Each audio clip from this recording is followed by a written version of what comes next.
자, 이런 흉악한 아주 개념이 없는 짓을 어떻게 저 사람들이 태연히 저지를 수 있지?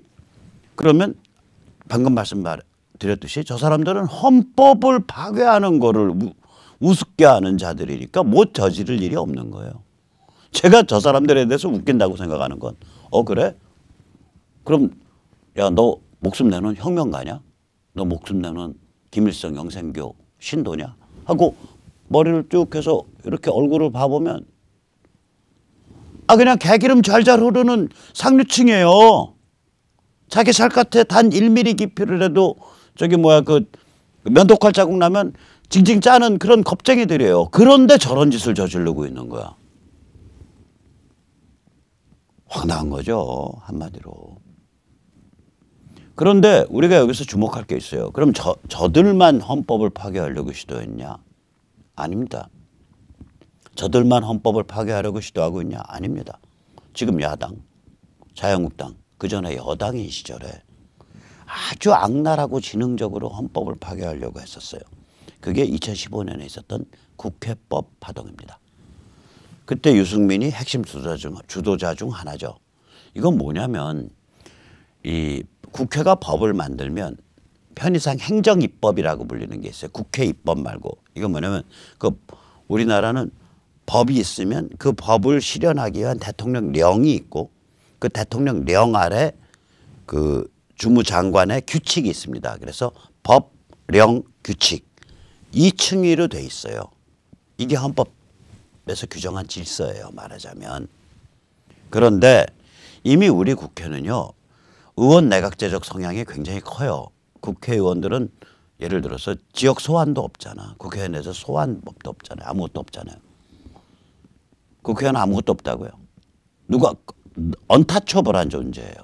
무소불위의 존재예요. 헌법기관이에요. 제왕적 대통령? 그런 거 아니에요. 제왕적 국회의원입니다. 현실은.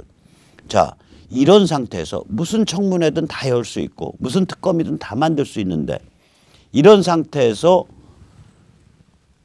대통령이 만드는 령을 국회가 사실상 승인하게끔 하는 방식으로 국회법을 고쳤다고요. 그래서 통과가 됐어요. 그래서 박근혜 대통령이 여기에 대해서 재심의 거부를 했죠. 이때 이거 주도했던 인물이 유승민입니다. 그럼 이거는 헌법에 그때 나온 얘기 보면은 이거는 국회법이라는 꼼수를 통해서 헌법이 규정하고 있는 상권 분립을 허물어뜨리려는 시도였었어요. 지금 쟤들이 공수처라는 꼼수를 통해서 헌법이 규정하고 있는 검찰의 지위, 검찰총장의 지위, 정부 조직법의 원리 이거를 허물어뜨리려는 시도를 하고 있거나 쟤들이 선거법 패트라는 꼼수를 통해서 선거법이 준 헌법적 성격으로 여야 합의에 의해서 고쳐질 수 있다는 헌법 정신을 우회하려고 하고 있거나 쟤들이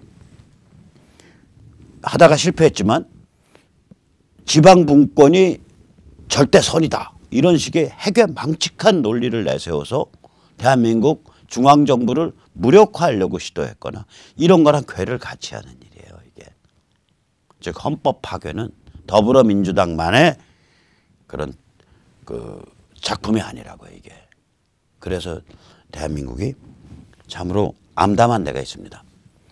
자, 아까도 살펴봤지만 지금 이렇게 위기 상황이 진행되고 있음에도 불구하고 지금 한국당 의원들은 오늘 당장 사표를 써서 내야 돼요. 그런데 자기들 밥그릇 다 챙기고 예산 다 주물럭거리고 관련된 자기 상임위에서 예산 다 주물럭거려서 지역구 다 챙겨놓고 그리고 던지겠다는 거 아니에요, 사표. 그러니까 이거는 엄청난 구역질 나는 기회주의거든요. 자, 그럼 우리가 왜 이렇게 무기력해졌지?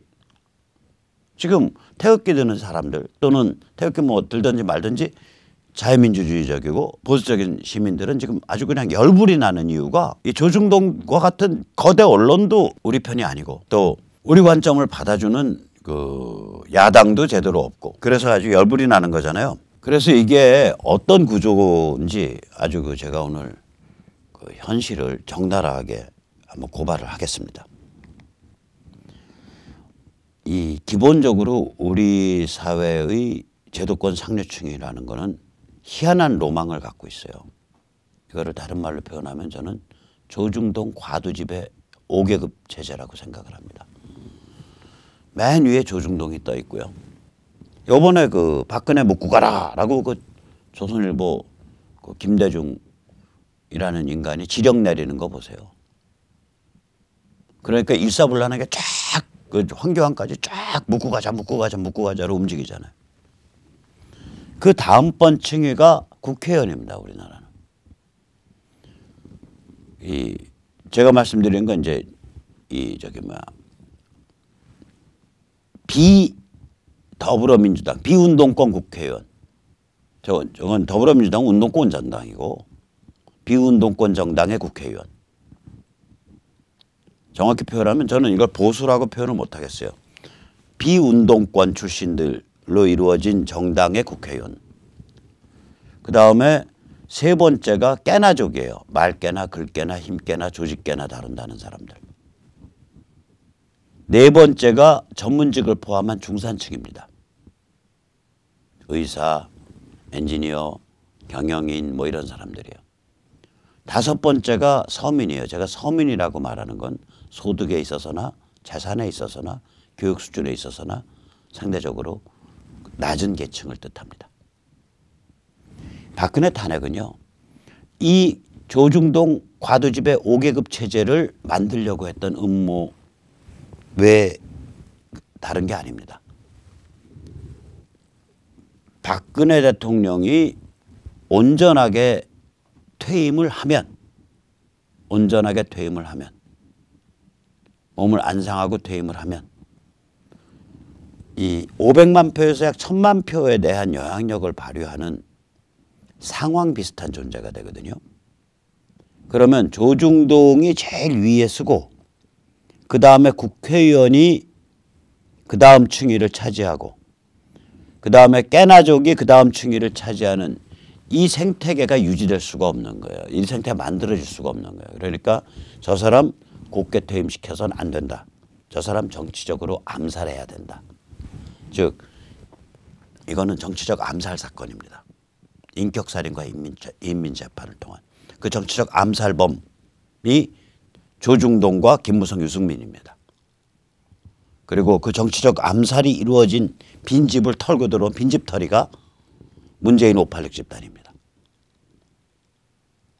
그게 현실입니다. 따라서 우리가 이제 이런 그 엄혹한 진실을 마주해야 돼요. 그래서 이거를 무슨 내부 총질 하지 마라. 뭐 탄핵은 놓고 가자. 지금 문재인 끌어내리는 게 급하다. 걱정 마십시오. 문재인은 트럼프가 끌어내립니다. 문재인 586 집단의 최종적 죽음은 누가 집행하냐. 우리가 집행하는 거 아니에요. 아니 우리가 이거밖에 안 되는데 우리를 대변해 줄 메이저 언론, 우리를 대변해 줄 정치인이 없는 정도밖에 안 되는데 어떻게 그리고 그 메이저 언론과 그 정치인들이라는 게 머릿속에 계속해서 가지고 있는 게 조중동 과두집의 5계급 체제 어떻게 만들 거냐. 이것만 갖고 있어서 지금 요번에 헌법이 저렇게 박살이 나는데도 자기 선거구 예산 다 다룬 다음에야 사표 내겠다는 것들인데 그런 것들 믿고 어떻게 문재인을 끌어내립니까? 그런 것들이 어떻게 문재인 끌어내리는데 일선을 씁니까?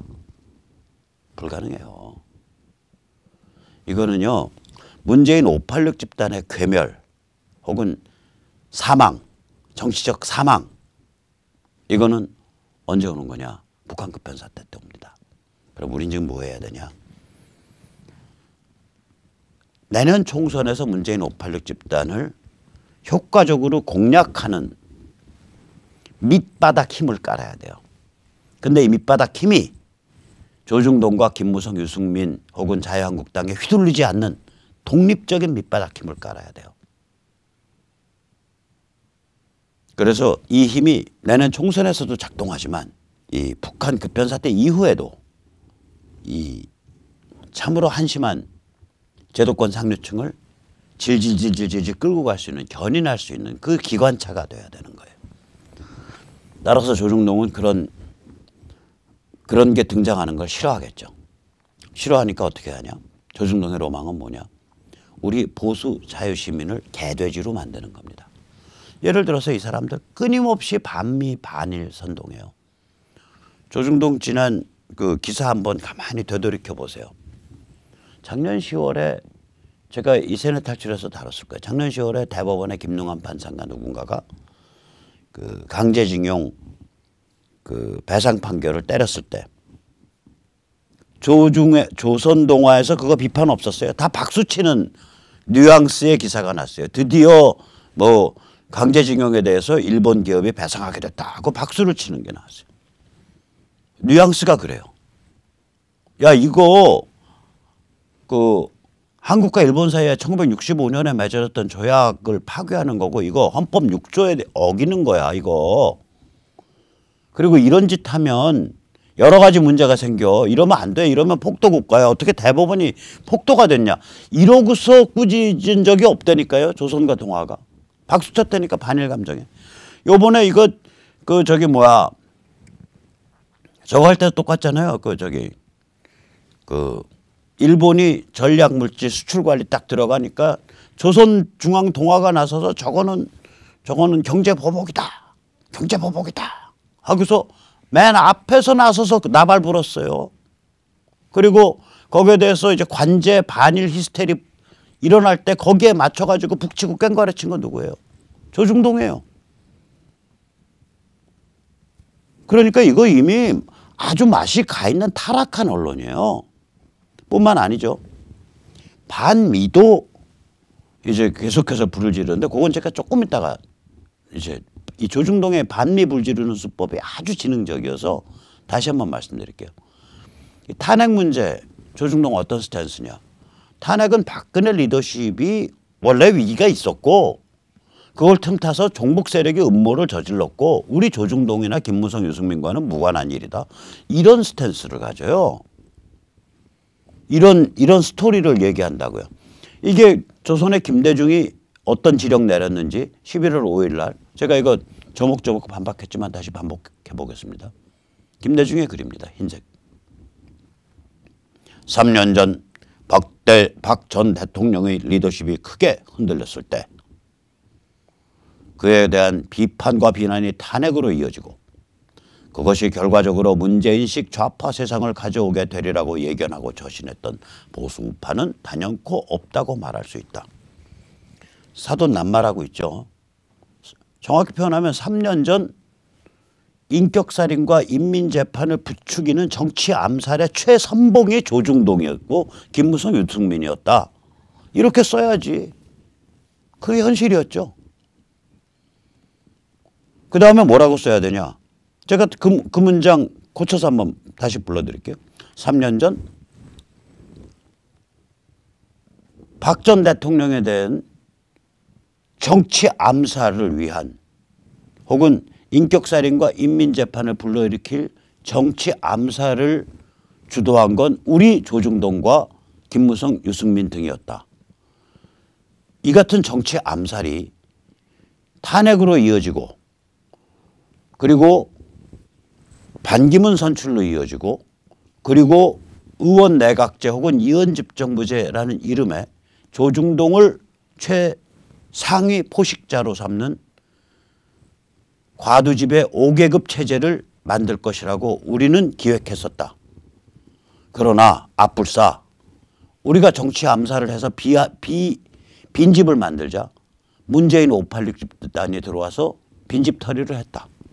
우리는 이러한 빈집 털이를 예견하고 처신했던 것은 전혀 아니었다. 이렇게 해야지 김대중 씨. 그게 현실이지. 진실은 어디다 가려놓고 나이도 자실 만큼 자셨고 영화도 누릴 만큼 누렸는데 무덤에 가시기 전에 진실 얘기하고 가세요. 지금도 저런 식으로 거짓말하면 스스로의 영혼에 대해서 부끄럽죠. 우리 같은 사람이 얼마나 경멸하고 증오하겠어요. 우리 같은 사람이 당신 같은 사람을 얼마나 경멸하고 증오하겠냐고. 왜 나의 자신만큼 자신 양반이 왜 그런 경멸과 증오를 스스로의 몸에 휘발유 끼얹듯이 끼얹고 불살을라 그러시냐고. 살펴서 하세요. 살펴서 하시라고요. 자, 이 조중동이 이런 수법을 써요. 근데 이 반미는 더 악랄해요. 지금 조선일보에 오늘 인터넷판에 실려 있는 글 보세요. 이게 뭐냐면 제목 자체로 보면 트럼프가 자기의 국무장관과 자기의 비서실장에 의해서 우습게 보이고 견제당했다라는 게 글의 핵심이에요. 그 정도로 트럼프 리더십에 문제가 많다라는 게 글의 핵심이에요. 그러면 그 국무장관 언제 때 사람이냐? 틸러슨 켈리 때예요. 틸러슨. 그다음에 켈리 비서실장. 이거는 지금 트럼프의 그동안의 리더십 강화 과정, 지금 트럼프가 1월 달부터 대통령에 취임했으니까 만 2년 10개월 지났죠. 그러니까 34개월 지났네요. 34개월이라는 그 트럼프의 지금까지의 시점을 보면 이 틸러슨 켈리 시절은요. 석기 시대 얘기입니다. 왜냐 트럼프 리더십이 그 정도로 빨리 강화돼 왔어요. 변해왔어요. 그리고 더 웃기는 건 이게 트럼프에 의해서 경질된 니키 헤일리 UN 대사, 사진의 맨 왼쪽에 있는 니키 헤일리의 그 책에서 이제 출간될 책에서 나올 얘기라는 거예요. 근데 니키 헤일리가 그 말을 한 문맥을 보면 트럼프를 비판하는 문맥이 아니라 정말 틸러슨과 켈리가 그때 못할 짓 했다. 아니 대통령을 모시는 사람들이 자기들 스스로를 저 얼라 같은 대통령을 컨트롤하는 어른들이라고 생각을 하고 대통령을 갖고 흔들라 그랬다. 이런 문맥에서 나온 얘기거든요, 이게. 근데 그걸 문맥과 딱 분리해서 야 트럼프는 지 국무장관과 지 비서실장한테도 우습게 보였던 사람이야. 지금 그렇게 기사를 써놓은 거예요, 이게. 다시 한번 말씀드립니다. 트럼프 행정부 들어서 일어난 일은요. 미국을 지난 70년 동안 지배해왔던 세계 전략이 확 돌아간 일이에요. 미국을 지난 70년 동안 뭐가 지배해왔냐. 소련과 러시아를 주적으로 하고 그다음에 서유럽을 동맹, 지극한 동맹으로 떠받드는 그런 전략이 70년 동안 이어졌었습니다. 또한 미국을 지난 50년 동안 지배해왔던 전략이 확 180도 바뀌었습니다. 50년 동안 지배해왔던 전략은 뭐냐. 중국과 미러를 가져가고 중동 이슬람 석유를 떠받들고 살겠다. 이게 미국을 지난 50년 동안 지배해왔던 전략입니다. 이 두 개의 쌍뿔 전략이 트럼프 때 완전히 꺾여버리고 중동과 서유럽에 대해서는 야 니들 알아서 좀 해봐. 우리가 뒤에서 병풍만 서줄게. 러시아에 대해서는 야 너 까불지 마. 너 자원으로 먹고 사는 놈이잖아. 자원 수출로. 우리랑 한번 자원 시장 한번 붙어볼까? 너 알아서 처신해. 그렇게 러시아는 쿨하게 바뀌었고 중국에 대해서는 밀월이 아니라 미중 문명 전쟁으로 바뀌어버렸단 말이에요. 자 이렇게 되면 그동안의 학자 300만 명에 이르는 국방성 관계자, CIA 관계자, 국무성 관계자, 외교관들 이런 사람들은요. 적응이 안 되는 거예요. 큰 배가 한꺼번에 예를 들어서 1초 사이에 방향을 확 바꾸면요. 배멀미를 일으킬 거 아니에요. 배멀미의 반발, 방향감각 상실 이게 지금 미국의 정치 내전의 현실입니다. 트럼프가 이걸 겪어온 거예요. 그래서 자기 사람이라고 갖다 두고 써보면 딴 생각하고 있는 거야. 나가. 또 갖다 두고 써보면 또 딴 생각해. 나가. 이걸 겪으면서 권력을 강화해 온 거예요. 권력을 안정화시켜 온 과정이에요. 자, 이 문맥 싹 날려버리고 니키 헤일리 트럼프에서 경질된 UN 대사조차도 트럼프의 그 스태프 멤버들이 혹은 트럼프의 장관 혹은 비서실장이 사실은 굉장히 오만하게 그 트럼프를 자기 입맛에 맞게 제어하려고 들었다라는 실제로는 트럼프를 옹호하는 글을 쓴 거에 대해서도 그 문맥 싹 날려버리고 딱 하나 옛날 옛적에 이거 옛날 옛적이에요. 사실 지금 트럼프 리더십의 강화 과정의 그 스피드를 보면 틸러슨 시절, 켈리 시절은 이건 석기 시대 얘기예요. 옛날 옛적에 트럼프가 그거 자기 장관, 자기 비서실장한테도 별로 그렇게 지지 못 받고 견제받았었어. 이러고서 비아냥거리는 거야 지금 조선이. 제가 이 글 쓴 사람 혹은 조선일보의 편집자들한테 이런 얘기 한번 해주고 싶어요. 서양 속담입니다. 어떤 거지, 어떤 살인자도 그 조상을 더투어 올라가면 왕이 안 나오는 그런 집안 혈통은 없다. 또한 어떤 왕도 어떤 귀족도 그 조상을 더투어 올라가면 살인자와 창녀가 안 나오는 집안이 없다. 서양 속담입니다.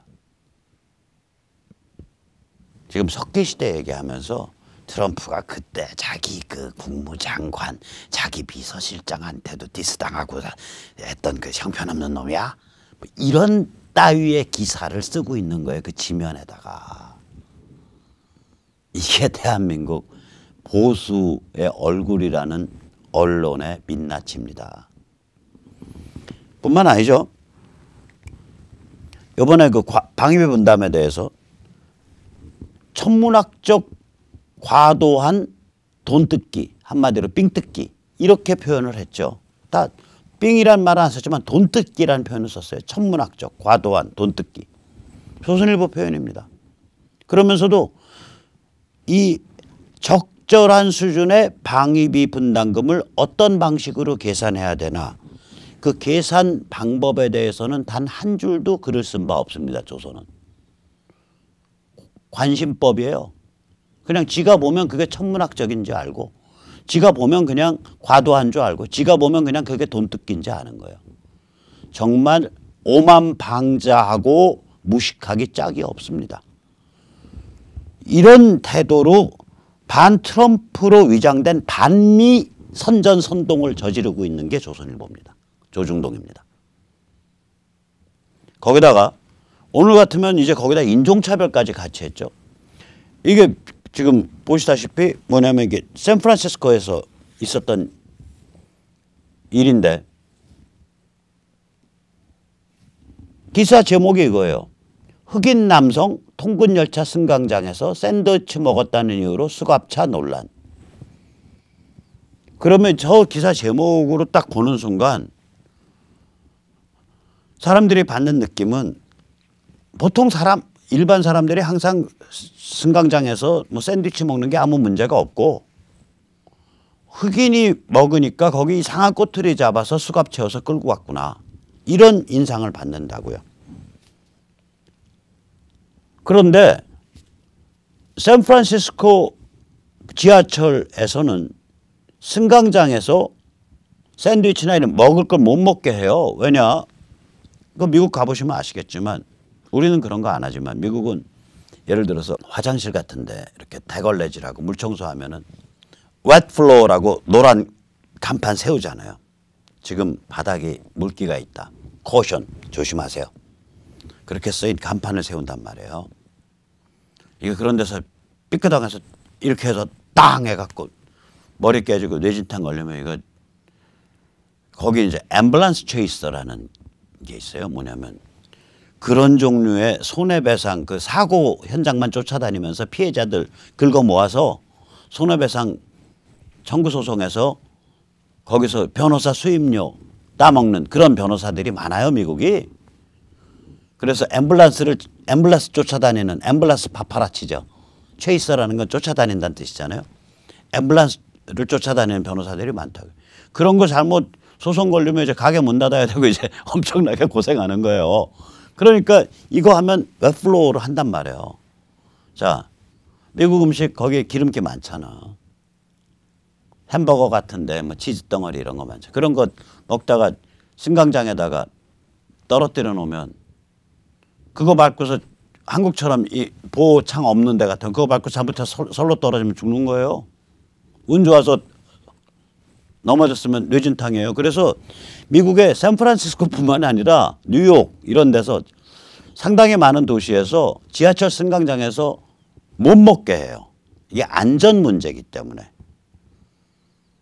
그런데 어떤 사람이 거기서 먹은 거야. 그래서 경찰이 와서 당신 먹지 마셔 그랬는데 먹지 마셔가 아니라 에이 18 별 개 지읒 같은 것들이 사람 먹는 것도 못 먹게 하고 야 이것들아 개도 먹을 때는 안 건드리는 거예요. 우걱우걱 이러면서 시비 걸면서 욕하고 그랬단 말이에요. 그러니까 경찰이 수갑차서 끌고 가서 $250 벌금 낼 때까지 잡아둔 거예요. 자, 여기 흑인이라는 게 관계가 있어요, 없어요? 이 사건에 없는 거예요. 그리고 이게 샌프란시스코에만 있는 게 아니고 미국 주요 도시에 꽤 많은 이런 그 지하철에 관한 규정이 있단 말이에요. 근데 제목을 흑인 남성 통근열차 승강장서 샌드위치 먹었다는 이유로 수갑차 논란 이렇게 뽑는다고요. 이게 반미선동이죠.